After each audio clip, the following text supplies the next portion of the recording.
Imagine for a second, right, that you're walking down the street on a typical weekend. Hmm. You're just running errands. Maybe grabbing a coffee or something. Exactly. And you happen to be wearing this homemade, slightly goofy punny t-shirt. Okay. Next thing you know, you are completely surrounded by police, placed under arrest, and you are facing the very real threat of up to 14 years in prison. Wow.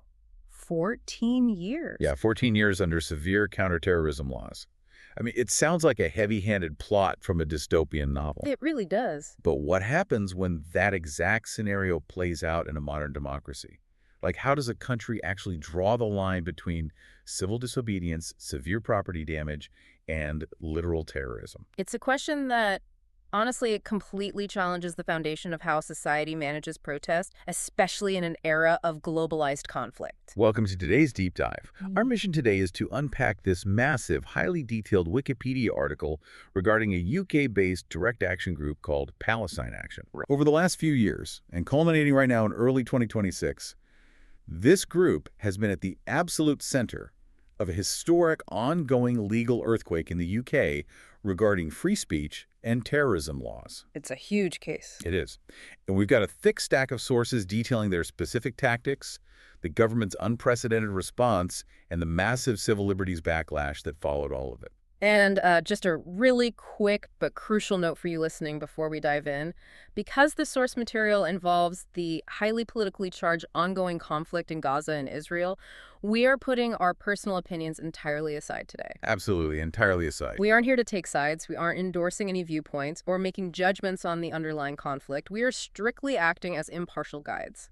Our only job is to unpack the facts, the events, and the legal battles exactly as they are presented in the text in front of us. With those boundaries in place, let's look at how this actually started. So according to the sources, Palestine Action was founded in July 2020 by Huda Amori and Richard Barnard. Right. And to understand their trajectory, you really have to look closely at their stated goal. The group's purpose, in their own words, is ending global participation in what they describe as Israel's genocidal and apartheid regime. Okay. And to achieve this, they chose a very specific focus, which was the UK arms industry. They explicitly accuse these companies of being complicit in conducting a genocide. And their chosen method to stop this wasn't, organizing traditional marches with banners or lobbying politicians. No, it was direct action. Yeah, direct action. And the scale and audacity of their tactics were definitely notable. They specifically targeted major players like the Israeli weapons manufacturer Elbit Systems and the aerospace company Leonardo. Huge companies. Massive. Activists would show up in bright red boiler suits, scale the roofs of drone factories, and just occupy them for days on end to halt production. I mean, in one instance, they broke into the University of Manchester and physically removed 2 busts of Chaim Weizmann, the first president of Israel. Right. They also targeted historic buildings, splashing red paint all over Somerset County Hall, and the University of Cambridge's Senate House, using repurposed fire extinguishers. Yeah, it was a highly visual, incredibly physical campaign aimed at maximum disruption. But we have to look at the actual physical and financial impact of those campaigns, too, because this wasn't just minor graffiti that washes off with a power hose. No, not at all. We are talking about activists taking sledgehammers to windows. We are talking about severe physical danger to people on site. Yeah, the sources mentioned a break-in at Elbit's Aztec West premises in August 2024. Right. 2 police officers and a company employee were injured there. One police officer was actually struck on the spine with a sledgehammer. Wow. Yeah, and they were unable to work for 3 months. That is a life-altering injury. Definitely. In another case, 4 activists used a cherry-picker-style vehicle to reach and smash second-floor windows. So the financial damages quickly stretched into the millions of pounds. And the sources indicate these pressure campaigns actually achieved their stated goals in several instances, like the repeated occupations and property damage at an Elbit subsidiary in Oldham actually preceded its permanent closure and sale. And that Aztec West site we just mentioned eventually closed unexpectedly too, even though its lease ran all the way until 2029. Right. And beyond the physical sites, these direct actions caused multi-day shutdowns and allegedly contributed to the loss of a massive £2.1 billion contract between Elbit UK and the Ministry of Defense. 2.1 billion. Yeah, billion. So they were causing real, tangible economic disruption to these massive defense contractors. And that economic disruption, combined with the escalating nature of the targets, eventually pushed the situation to a breaking point. Because when a group starts successfully interfering with billions of pounds of defense contracts, the state's tolerance for that disruption just drops to zero. Which brings us to June 2025. This was the flashpoint that completely changed the trajectory of the group and the government's response. The RAF Bryce-Norton incident? Yes. Activists riding electric scooters managed to completely infiltrate the RAF Bryce-Norton military base. Just right onto a military base. Right onto the base. And once inside the perimeter, they used their signature repurposed fire extinguishers, but instead of spraying a brick wall, they sprayed red paint directly into the engines of two Royal Air Force Airbus A330 MRTT refueling planes. Wow. They also painted the runway red to symbolize the blood of Palestinians killed in Gaza, and they left a flag at the base. The dueling narratives that emerged around this specific event are fascinating to analyze. Palestine Action justified the break-in by claiming these specific refueling planes were actively supplying U.S. and Israeli fighter jets. So they were framing their vandalism of military hardware as a direct act of genocide prevention and the prevention of British war crimes. Right, they called it genocide prevention. But the UK Ministry of Defence, backed by independent reporting from the BBC, countered that claim directly. What did they say? They stated unequivocally that those two specific aircraft had not refueled or supported the Israeli Air Force. However, the BBC did note that those jets had been used for British air operations in Yemen, Iraq, and Syria. Okay, so they were active military planes. Exactly. And regardless of where the planes had been deployed, the very act of infiltrating a highly secure military installation and damaging state military assets, well, that was viewed by the government as an intolerable threat to national security. Yeah, breaking into Bryce-Norton was clearly the final straw. The government's response was incredibly swift, led by Home Secretary Yvette Cooper. On July 5, 2025, Palestine Action was officially prescribed as a terrorist group under the Terrorism Act 2000. Let's pause and unpack what prescription actually means for you, the everyday citizen on the street. Yeah, please do. Because it fundamentally alters your legal reality. Prescription doesn't just mean the group's leaders are arrested. Under the Terrorism Act 2000, simply being a member of the group, fundraising for it, or even wearing items of clothing that arouse a reasonable suspicion of support becomes a severe criminal offense. Just wearing a piece of clothing. Yes. And expressing an opinion supportive of the group if the state deems it reckless as to whether it encourages others to support them, that's illegal too. The maximum penalty for membership or inviting support is up to 14 years in prison. And the political mechanics of how this got passed into law are wild to me. The government didn't just hold a straightforward vote on banning Palestine Action. No, they didn't. They bundled the group into a single voting order with two violent neo-Nazi groups, including one literally called the Maniacs Murder Cult. Yes, the Maniacs Murder Cult, and another called the Russian Imperial Movement. It was a highly calculated legislative maneuver. Members of parliament couldn't vote to ban the neo-Nazis but spare the protest group, or vice versa.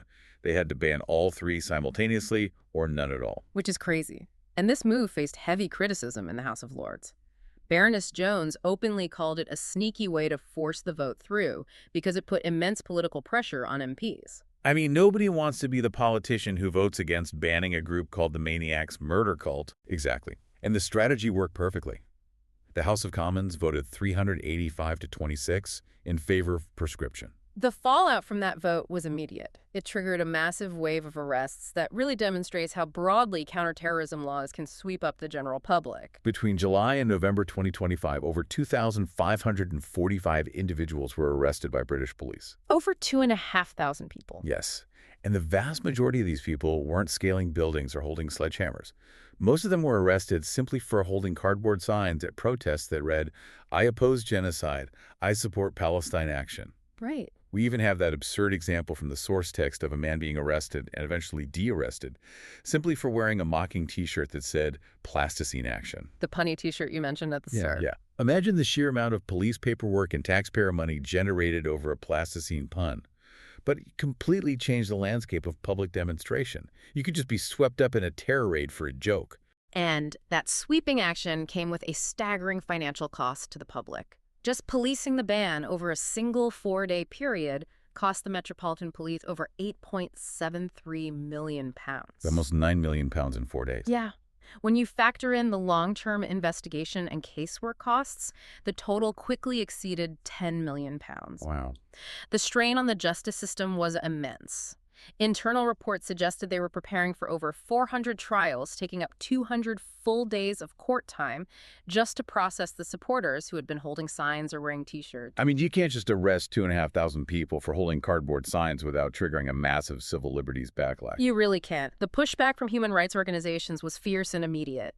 Amnesty International, Liberty, and United Nations experts accused the UK government of fundamentally conflating protest with terrorism. Right.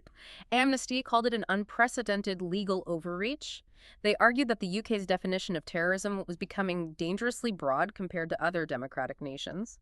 And a declassified intelligence assessment published in September 2025 actually bolstered that argument. It did. It admitted that the vast majority of Palestine Action's activities, the sit-ins, the graffiti, the petty vandalism, did not meet the legal standard of terrorism. It noted that their actions mostly related to minor property damage. Alan Green, a senior counterterrorism researcher cited in the sources, pointed out that relying on property damage to label a group as terrorists marked a radical departure from how these severe laws had been used previously. And this created a profound chilling effect across the wider culture. It wasn't just activists on the front lines who were worried anymore. Normal people, writers, and journalists were suddenly terrified of running afoul of the Terrorism Act. Like Sally Rooney.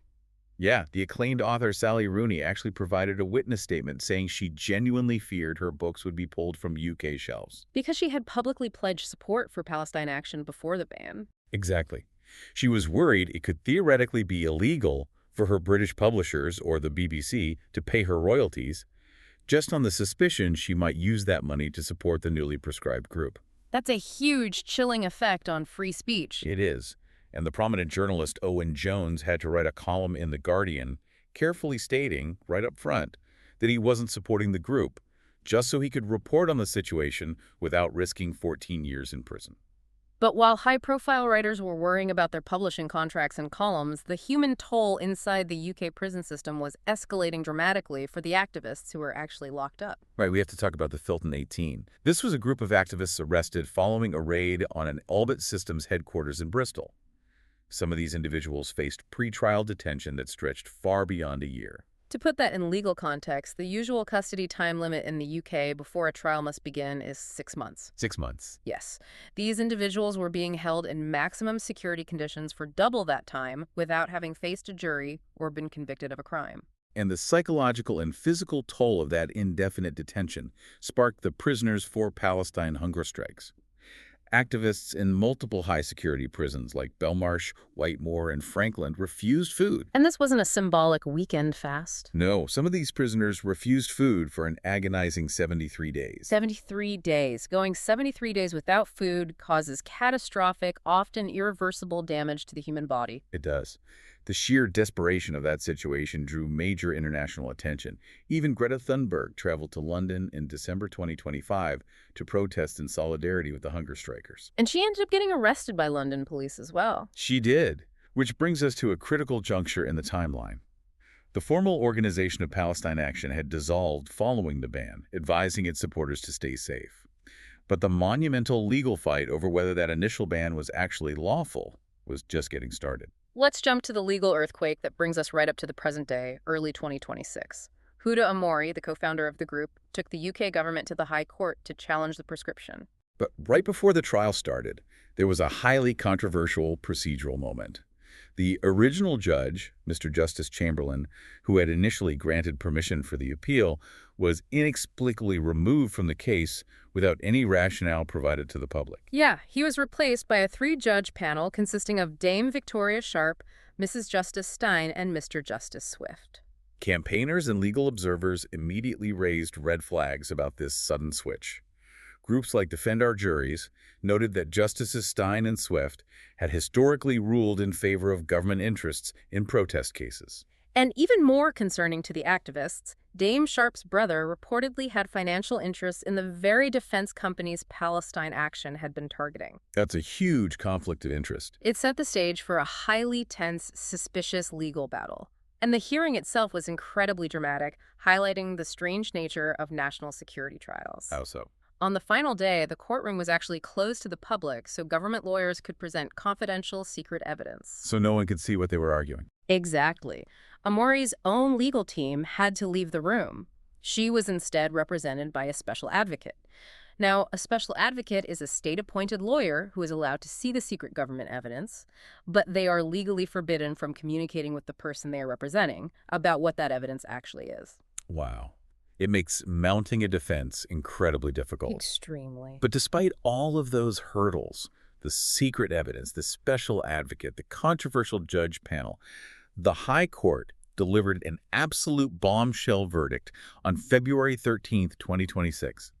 In a unanimous decision, the judges ruled that the prescription of Palestine Action was unlawful. We really need to break down the nuance of why they ruled that way, because it is vital for understanding the distinction the law is trying to make. Right. The judges did not excuse the group's actions. In fact, they explicitly described Palestine Action as an organization that promotes its political cause through criminality. So they weren't saying infiltrating a military base or smashing a window is perfectly legal behavior. Not at all. They acknowledged the sledgehammers, the damage, the danger. They even noted that a very small number of their actions did technically amount to terrorist action under the broad definition of the law. Okay, so then why overturn the ban? The core of their ruling was about proportionality. They determined that banning the entire massive network and consequently criminalizing all of its casual supporters, the people just holding cardboard signs or wearing T-shirts, was a disproportionate interference with the fundamental human rights to freedom of expression and freedom of association. That makes a lot of sense. They pointed out a very logical alternative. If members of the group commit vandalism or assault, you prosecute those specific individuals for vandalism or assault. Right. You don't need to deploy the Terrorism Act to ban everyone who happens to agree with their underlying political cause. They found that the Home Secretary had failed to apply her own policy correctly when she used a sledgehammer to crack a nut, so to speak. So as of right now, March 2026, where do things actually stand? Just to be clear, for everyone listening, the ban provisionally remains in place for the moment. Yes. The newly appointed Home Secretary, Shabana Mahmood, immediately announced she would contest the ruling. She's been granted leave to appeal, which basically means the court has given her official permission to challenge this ruling at the next level up in the Court of Appeal. So the legal fight is far from over. Far from it. However, the Metropolitan Police did confirm they would stop making arrests simply in connection with supporting Palestine Action while this gets sorted out in the courts. This entire saga raises an incredibly important question for us to reflect on. This deep dive isn't just about one specific activist group or one specific conflict in the Middle East. It serves as a massive stress test for modern democracy as a whole. It really does. In an era defined by intense information flow and complex global conflicts, how do we define the boundaries of protest? Where does disruptive and even highly criminal civil disobedience end, and where does actual terrorism begin? And the way a state answers that question dictates the health of its civil liberties. When severe counterterrorism laws are used to manage domestic protest and property damage, the ripple effects touch everyone, from an activist on a roof, to an author writing a book, to a person wearing a punny T-shirt on a Saturday afternoon. Absolutely. It really forces you to look at the future of protest differently. I want to leave you with a final thought to mull over. If the legal definition of terrorism continues to expand to encompass severe property damage and economic disruption aimed at forcing political change, what happens tomorrow when different movements adopt these exact same tactics? It's a great question. Imagine climate activists systematically destroying fossil fuel infrastructure or infiltrating oil refineries to prevent environmental collapse.